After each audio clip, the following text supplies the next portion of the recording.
So we really can sum up this entire practice, as just letting everything be as it is.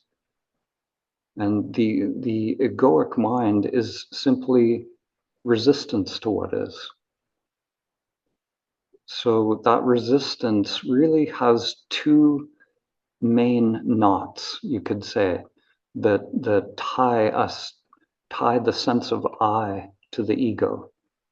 And these two main knots are the body first wants comfort, and the mind always wants to know. The body wants comfort, and the mind always wants to know. So the body is always in this pattern of craving and aversion, wanting pleasure, avoiding pain, this pleasure principle. So as we go into the practice part of this session, we're going to be just observing that tendency of the mind to go after pleasure and to avoid pain. And we're going to observe the mind's tendency to want to know or to continue its pattern of controlling all the things that the mind does. The perceiving, the labeling, conceptualizing, analyzing, all of that thinking. So these are the two knots that bind us to the ego. And we're just going to observe them. We're not going to try and change anything. If we were to try and push away these patterns, then that would just be another form of resistance to what is. So if I try to get rid of my thoughts or try to get rid of anything that is arising within the self-structure, that's just another thought. That's just another habit pattern of the mind to push away what is.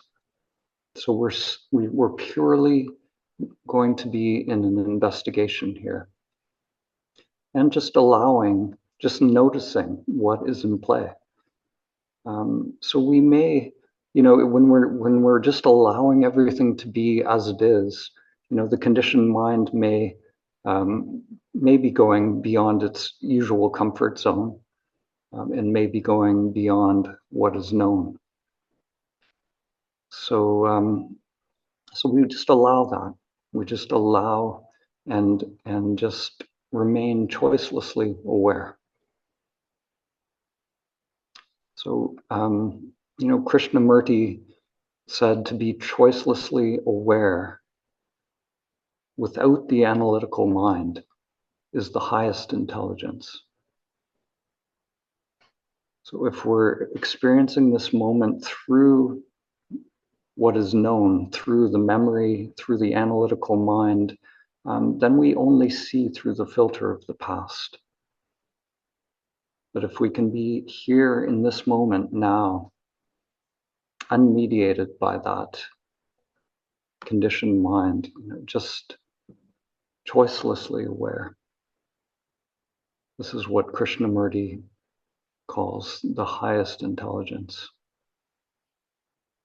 So that sense of I flips from this conditioned self that is engaged with these preferences and these wantings, these knowings, to this pure awareness that is just here now, just observing without the past.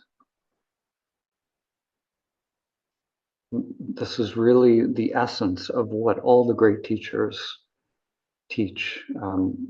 Socrates said, "I only know that I don't know."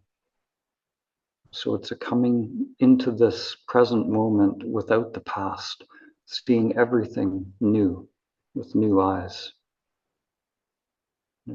Jesus in the Bible said we have to become like little children to enter the kingdom of heaven. And this is what he's talking about.